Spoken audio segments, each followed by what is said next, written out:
I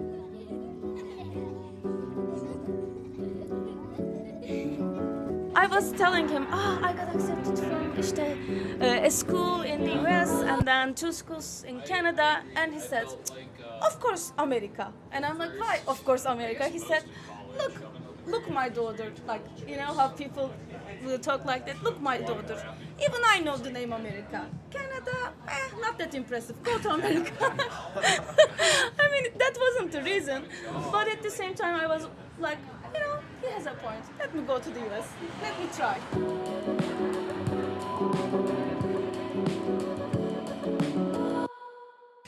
Welcome back to the Post Definitions podcast with your host, Freddie Lancha, and our very special guest, Burcu. Burcu. Yes. Very good, actually. Better than I expected. The variations are usually Burcu, Burcu, or Burcu. So these are the variations I get. The correct one is Burcu. But I can just like, if I see the BU and I'm like, okay, they're talking about me. Yeah, cool. But I actually have no excuse. I should know better.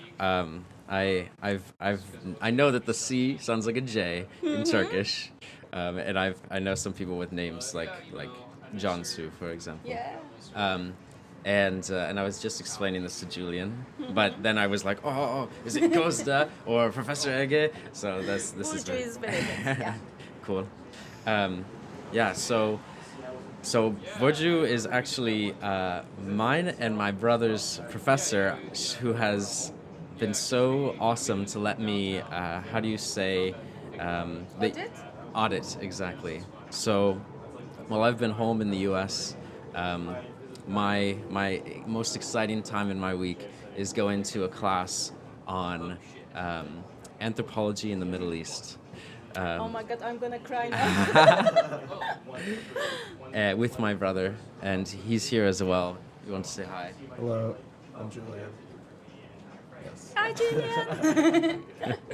So, we're just gonna have a casual conversation with someone who has really a lot to say on the topic of humans and anthropology, but also has a unique perspective with.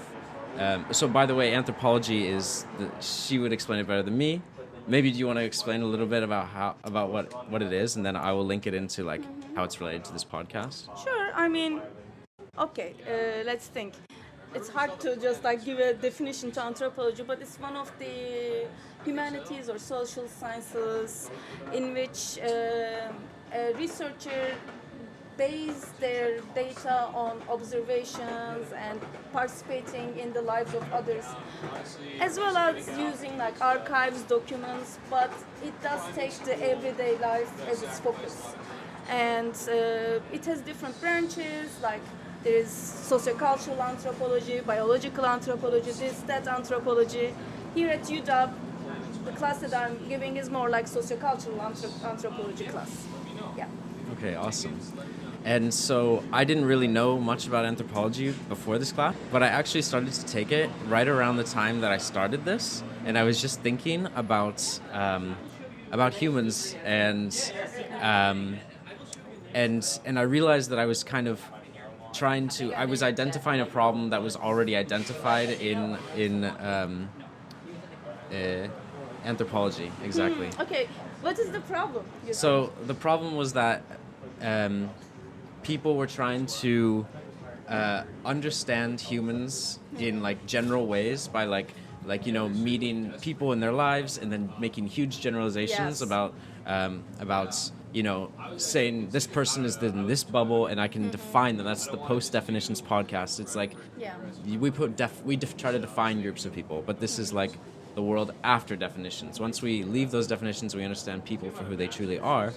And so So I guess this must be interesting for you because like philosophy is also one of these areas which is really interested in human struggle and human ideologies, etc., etc. But of course, the ways in which philosophers think about the human is quite different from the ways in which, let's say, anthropologists or sociologists think about the human. We want to ground our knowledge in like meeting people and in everyday, in talking people, and not necessarily a lot of number of people, but talking to them in a deep way, let's say.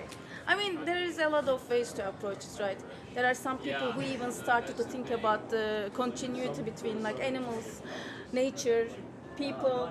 There is this like post-human turn in actually a lot of social sciences which is trying to take into account built environment or climate or nature again. So we of course as humans want to like insist on our uniqueness as species, but probably we are much more influenced by all sorts of things than more than we know about. Like Yeah. we are maybe not that separate or unique that we think we are. Like Right. think of certain kinds of animals.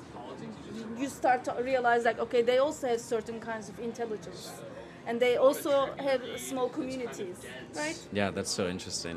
I'm interested in like once you acknowledge that, what kind of progress can we make? Like once you stop saying like we are some, like maybe in certain times they said we are like a divine, or we are really separated from the animal kingdom. Like what should we? How should we act differently when we understand that? Yeah, I guess that is also connected to the question of what kind of world you want to live in, right? And that's how you define your success. I guess.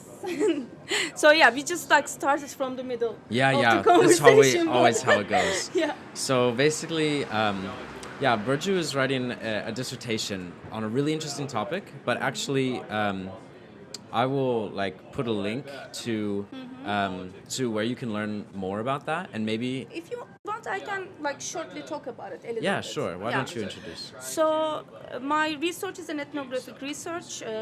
I did it in Jordan for 2.5 years. I visited lots of Palestinian refugee camps. For those who don't know, Jordan is actually the country where you can find the most number of Palestinian refugees. And today you can have Iraqi refugees, there are Syrian refugees. So it's a very interesting country where there are these like waves of refugees living. My research is about how local aid organizations think about what it means to care, to give aid, and how those meanings are negotiated in people's personal lives. So when I went to these like organizations where there are lots of young volunteers, what I tried to do was not just to observe the activities that take place there, but I try to build rapport with people to understand their lives and their social networks, and to try to understand how they give meaning to this kind of care that they are doing. And there I talk about how it is a different vision than international humanitarian organizations, and I talk about a little bit the debates about how it can be but should not be thought of as Islamic charity, etc., etc. So, but my interlocutors were all young people, all very ambitious people who were trying to make their refugee camps a better place towards to get like by working with children. Yeah. So this is like a very like short version of it. Yeah, well, thank you. Sure. Yeah, so you are usually in a place where you are out there interviewing people and trying to uncover something about anthropology, about people, and draw conclusions about that. And I'm going to put you in maybe an uncomfortable position where actually we want to learn from your experience, Yes. which is actually has been really unique and incredible, because you are from Turkey, and this is just, of course, like the surface level, like when we talk about the countries you've been in, but even Yeah. on the surface, it's incredible that you are now living in the U.S., working on your postdoc, and you've been going back and forth between Jordan and studying the Middle East, and so maybe you can just tell me a little bit of. The trajectory, like how I came to come to the United States. Yes, please. Yeah. Okay, so I studied psychology and sociology, so I double majored. I actually always wanted to be a psychologist when I was younger. I used to read Sigmund Freud's books and sleep and then wake up and write my dreams, and I would try to analyze them, etc., etc. And I really believe that I could be this like amazing psychotherapist and psychoanalyst. So even though everybody told me that there is no money, don't be a psychologist, you're so smart, you should study like medicine, or you should be an engineer, or you should study math, etc. I said, no, this is what I want to do, I'll do it. So in the long run, I'm glad I did it, but actually they were right, because nobody tells you that if you're not coming from a very rich family, being in academia may be a little bit daunting and difficult. We can talk about this later. So anyway, I went to university. I started studying psychology. The first sociology class I took blew my mind, because I think I still remember this question. The professor asked, like, what was one of the things people consumed for breakfast before Industrial Revolution? And there were all sorts of items, and there was also beer. And I was like, beer? And everybody was like, no, like, who drinks beer in the morning, apart from maybe Russians, I don't know, who drinks beer in the morning? So it turns out, because of the fact that before Industrial Revolution, people didn't have to be somewhere and so alert all the time, beer was actually a stable food, which was compared to water much better, because also there was sanitation issues with the water. So then I understood, okay, wow, there is this other way of looking at the world, and then I actually went towards sociology. So I did that, then I did my master's again in Turkey in another university, where again, like, I got introduced to cultural studies and memory studies, etc. And during that time, I knew that I wanted to do a PhD, but also I was like, okay, I'm just gonna apply for PhD programs in the US, and if it works, it works. If it doesn't work, it's fine, because also, like, I was in Istanbul, and Istanbul is a really magnificent city. I don't know. Freddy was there. What do you think? Yeah, it's magnificent. I mean, it's a lot of fun. I think the most profound thing for me was the people. I think right before this, you came over to us and you were like, "Hey, you guys are early, blah blah," blah. And I was like, "She's like very confident and like social, like, right? Like, she gives that feeling, right?" And Julian was like, "Yeah, definitely." And I was like, everyone that I met in Turkey is like this. Yeah, and not to people are quite timid here. Yeah. I noticed. I met so many people just being so honest and excited and cool, like just right off the bat. And like that, yeah, I never really had that experience in Seattle. Yeah, I mean, they say Seattle freeze. I don't know. I mean, I didn't live anywhere else in the US apart from Seattle. But yeah, I think we do have such a thing, and it comes from maybe living in a like cosmopolitan city where there are lots of people coming from different places, and then you mix with them, and you have to be a little bit like a go-getter also. Like, you have to be a little bit like not a fighter, but like you have to always like push for things, and you cannot be too shy in Istanbul. Then you cannot enter the bus. You cannot get on the bus if you're shy. So maybe there's something to it. Yeah, true. So anyway, then I applied to PhD programs, and actually most of the programs I applied to were anthropology programs.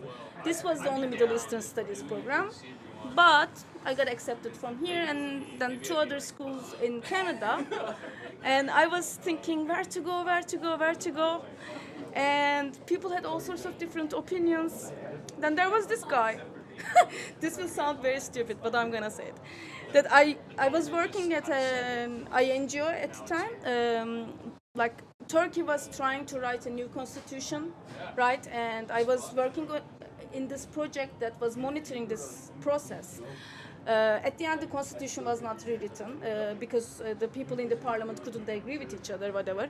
But anyway, I was working on that project, and every day before I went to work, there was this guy, a street vendor, who would make this really delicious, amazing sandwiches, right? Like cheese and all sorts of stuff. So I would buy these sandwiches from him. Anyway, I was telling him, I got accepted from a school in the US and then 2 schools in Canada. And he said, of course, America. And I'm like, why, of course, America? He said, look, my daughter. Like, you know how people will talk like that? Look, my daughter. Even I know the name America. Canada, not that impressive. Go to America. I mean, that wasn't the reason. But at the same time, I was like, you know, he has a point. Let me go to the US. Let me try. Yeah, true. It's like these, whether you personally have this connotation that like America is the place, you know that other people have that connotation. So in a way, even if you don't personally believe it, like you kind of believe that other people believe this, and that still influences your decisions. Yeah, I mean, of course, like that. This is just a humorous way Yeah. I tell the story. There were other considerations, but I also thought like he was being like very like pragmatic and smart about it, and I was like, I wanted to give him credit here. Yeah. Cool. Yeah, maybe you liked his confidence. Of course. Yeah, of course. And I was like, yeah, you know what? I have been thinking about it for 2 months, and you said, of course, maybe you know something that I don't know. Cool. Then I came here late 2013, and I started the program. And that's where I started learning Arabic, because our program requires 2 regional languages. And I have Turkish, and then I learned Arabic. And the time came that I have to decide on what my dissertation project should be. And then, I mean, if you want, I can talk about that process too. But I think one of the things I thought was, okay, I can go back to Turkey and do a project there. But I'm from Turkey, and I can be in Turkey, but whenever I want, and I can do a project in Turkey whenever I want. Let me do what all these like white Americans do. Let me go elsewhere. So I thought, I mean, this is again a humorous thing, but I thought, okay, let me also expand my horizons, right? By going to another country. And I was already interested in Palestinian cause and Palestinian issue, so it was a good match for me. Yeah. Okay, cool. Yeah, I was gonna ask you about that, like whether you sort of, as a person from closer to Jordan, closer to Palestine, if you can say that, whether you felt like you were the one for the job compared to maybe if people were, I don't know, if you were around these Americans and you maybe saw like the way that they might approach a problem like this, and you felt like you had like you could understand people more, or there is something to it, not necessarily that I can understand people more, but I think I thought maybe people's reactions and responses would be different towards someone who is also from the global south, right? Because I mean, at the time when I was Jordan, I saw it a lot when my partner came to visit me. He's American, and the way they interact with him is different than the way they interact with me, because they also feel a cultural proximity, like the way we behave, the way we speak. There is like Turkish TV shows are really a big deal in Jordan. People listen to Turkish music, and okay, Turkey is also a Muslim majority country, and Jordan is. So I was wondering from that interaction what kind of conversations would come out. yeah, wow. So like, you can correct me if I'm putting words into your mouth, but it sounds like in a way you humorously in like you slightly chose University of Washington in America in a way that people would see you afterwards like as having gone to an American university, and the way that people would perceive you in Jordan and give you more than they might. You might be able to do yes, different, your job differently, better. Differently, yeah, because you know, ethnography is all about like encounter, and who is encountering who is very important. So maybe if Julian goes, people would talk to him differently because he is a man and he's American. There may be a lot of considerations. And I'm a woman, I'm from Turkey, it's different. And I was curious about it. But the thing is, initially I wanted to go back to Turkey and teach there in the university that I studied. And in order to actually teach in that university, you have to get a degree from US or Canada or England, let's say. So it was not so much about the US, but so much it was more about the credentials that I thought I needed. Right.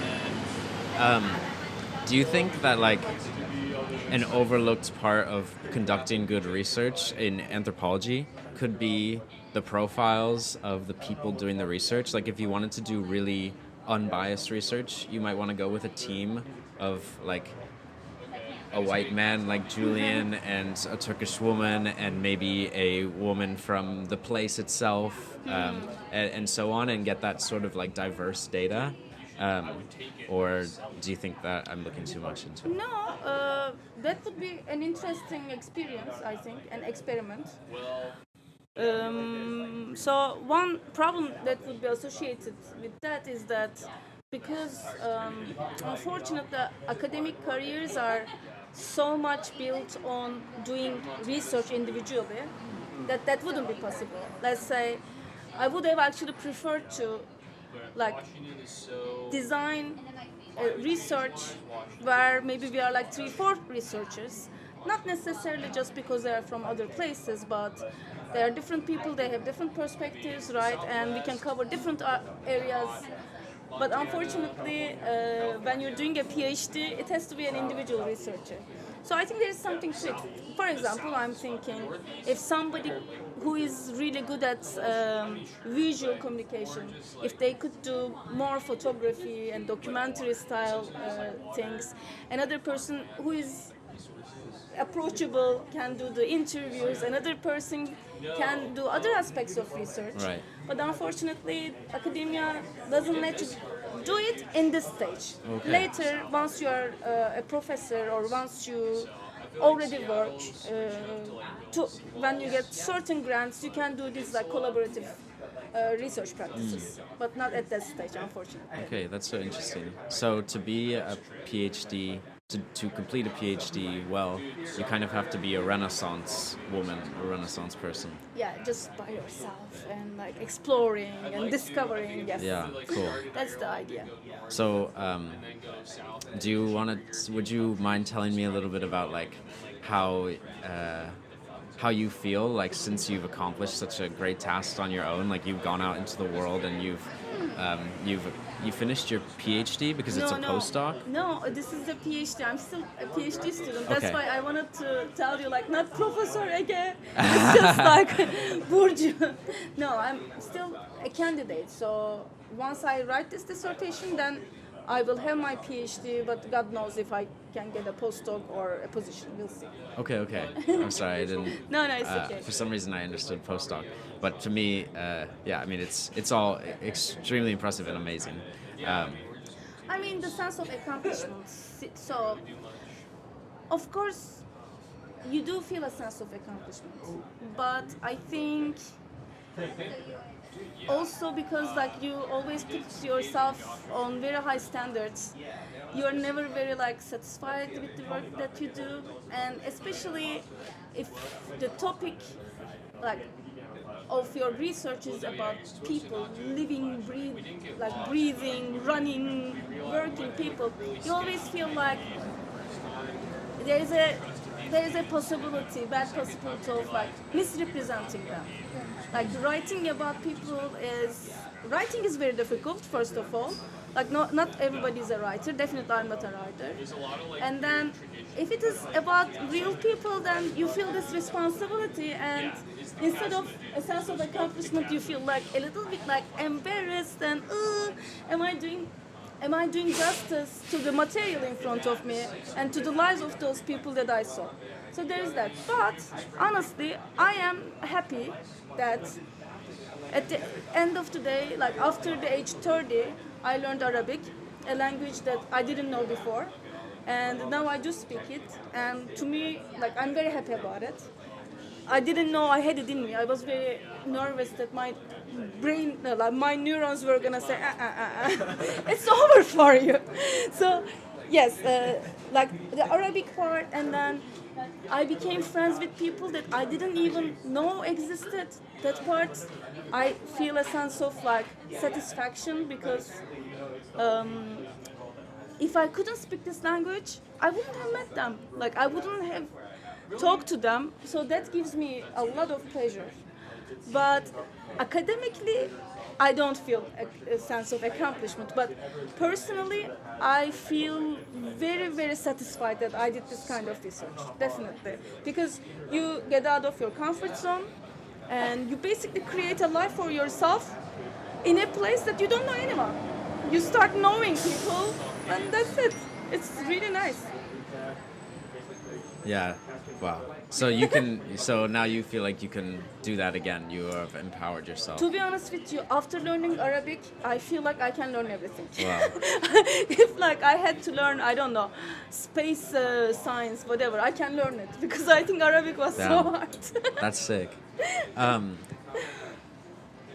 Could you tell me a little bit more about how that was and how, because I've actually heard again and again that learning languages specifically, and I think learning other things as well, becomes more difficult with age. And they say that like after like 25, your brain is like not developing anymore, or you know that age differs, I guess, from person to person. But how much of that, like you said, you didn't even know you could do it, you didn't believe you could do it, and now you believe you can do anything.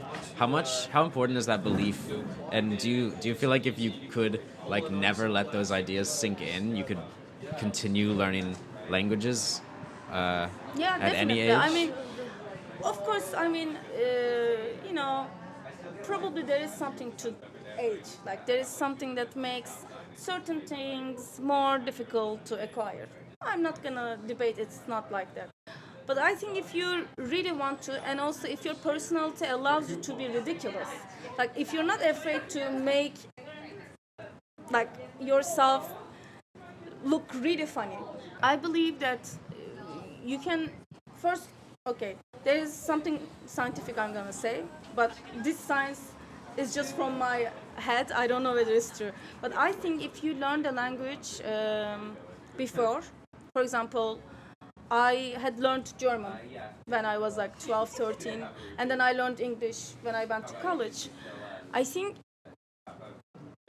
if you already had learned a language, it's easier to learn another language. Don't tell me that. I've never learned another language. Oh, it's okay. You're so young. Your brain is like marshmallows. It's fine. That's what I always tell him. It's okay. Yeah.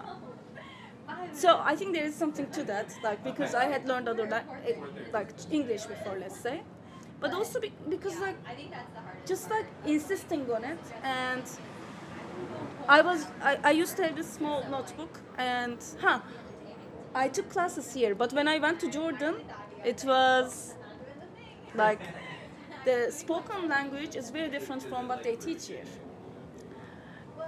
Classical Arabic. So what happened is like I was speaking as if, you know, Shakespeare's poems. It's like that, like die my like my Arabic was sounding to people in that manner. So I had to learn how people talk locally. So I had a little notebook. If I had heard one word a lot of time, I was like, please tell me what it means. Whoa. Like, So you learned it even before Google Translate. I mean, the thing is, when it comes to Arabic, you hear a word, but you don't know how to write it. For Insane. example, sometimes you know, but in a conversation, you cannot tell people, wait a second, I'm just gonna Google it. You kind of tell them, okay, you keep saying this word, but please explain it to me in another way. So most of the time it works. Maybe we can shift subject and Sure.